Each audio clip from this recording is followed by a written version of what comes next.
Well, you heard him say that they have video evidence of the irregularities that being carried out or perpetrated by allegedly the officials of the Independent National Electoral Commission here.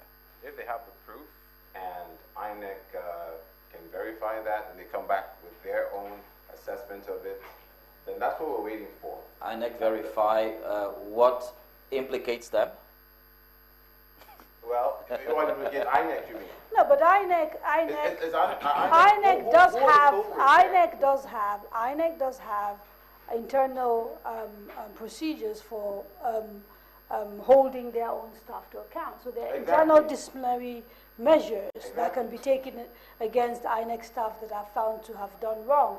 I think we can all agree that we've heard enough this evening to suggest that INEC must, at the very least, examine these allegations and take them quite seriously. And I think we're all agreed that they need to do this sooner rather than later, because, you know, there's a time factor, and it's important that they are seen to actually do this and do this rapidly, because Rivers is a very tense place. And the last thing you want to do is delay the decision on this, because the longer it goes on, I think the more the chances of trouble breaking out, whatever they then decide. And very important in the scheme of things, River State. They both made two very strong allegations. Many allegations, two of them very strong, referring to the RE's direct as compromised. Yeah, as a card-carrying member of a political party. You have to back that up. You know, you don't, when you say that. What he said was he said she was almost like a card-carrying member of the PDP. Yes, that was he more said like a figure of speech. It was a figure of speech. I mean, her conduct was that of a card-carrying member of the PDP. Of the PDP. Yes. Okay, so he didn't say that. Well, of course, not categorically, but on the side of Mr. Wike as well, it was interesting that he, like I said, insinuated that the international observers might have been compromised. But, I mean, did he make a categorical statement as far as that was concerned? Well, what he said was he didn't understand why we were always ready, you know, to believe that when international observers say something, then it is accurate. And we did try to sort of say to him, the reason is they are not partisan. They don't belong to the APC or the PDP. And on the surface of it, we don't see what they have to gain from basically lying about this. And he refused to accept the fact of their potential neutrality. But you see, I mean, it's not because we didn't have enough time.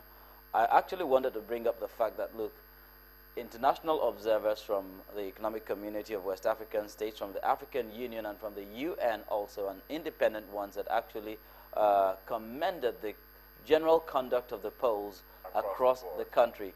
So would he cast aspersions on those as well? Yeah, no, but I mean, the thing is this, and because they did, you have to wonder, why would they pick on River State?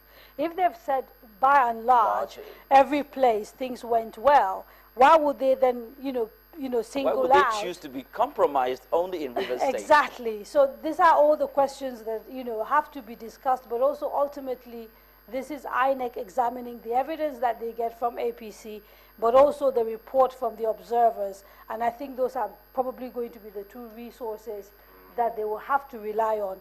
Because if we accept that the complaint is that their people were compromised in the field, you're not expecting the people in the field to give them evidence to prosecute them, you know, to sort of punish them. So it has got to be, these are the only two sources I can think of that will be available to INEC for them to look and see whether there's a case in Rivers for cancellation, or whether, in their view, the elections were not, you know, materially affected, and therefore elections can be allowed to stand. I don't know, how much safe period would you allow INEC to come up with something? Well, you know, the results are supposed to be announced, okay, let's say from midday, now, 20 today?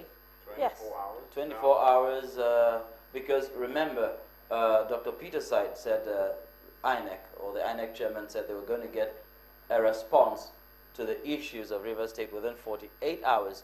So if we now start counting from yesterday, if they raised that concern yesterday, Sunday. But would it be from yesterday or from when they made a formal complaint in writing? Well, that actually stands to be confirmed, whether it's from the time of the problem cropping up or I think it has to do with when they filed their complaint It or has when to they be. submitted that complaint to INEC.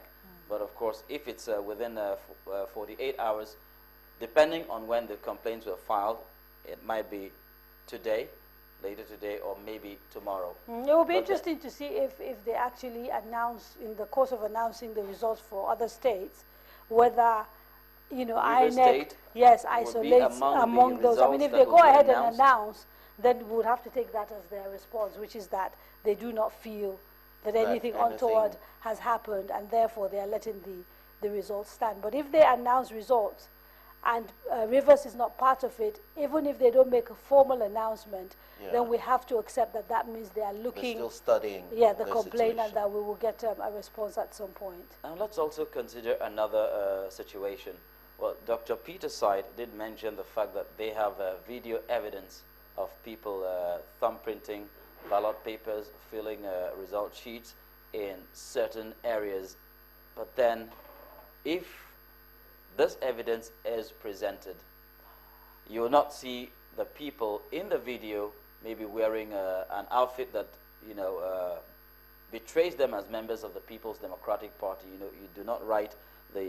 Yeah, but you will see who they're thumbprinting for. Yes, of course. But you will see who they're thumbprinting for. So if they're thumbprinting APC, then the assumption is they're APC. Well, if they're thumbprinting that PDP, means the that assumption if is the video evidence must be detailed. What kind of video evidence?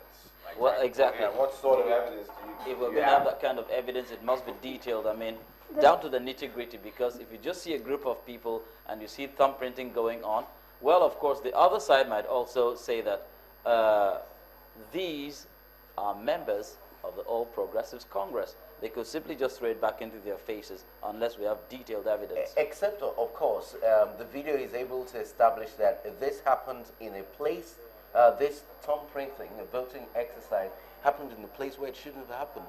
You know, this is why I think the evidence and the report from the international observers is going to be critical, because it's going to either support the allegations that the APC has made, or it's going to support the PDP stance, which is that although it wasn't 100%, we agree there were one or two issues in a few places. Overall, it did not affect the conduct of the elections.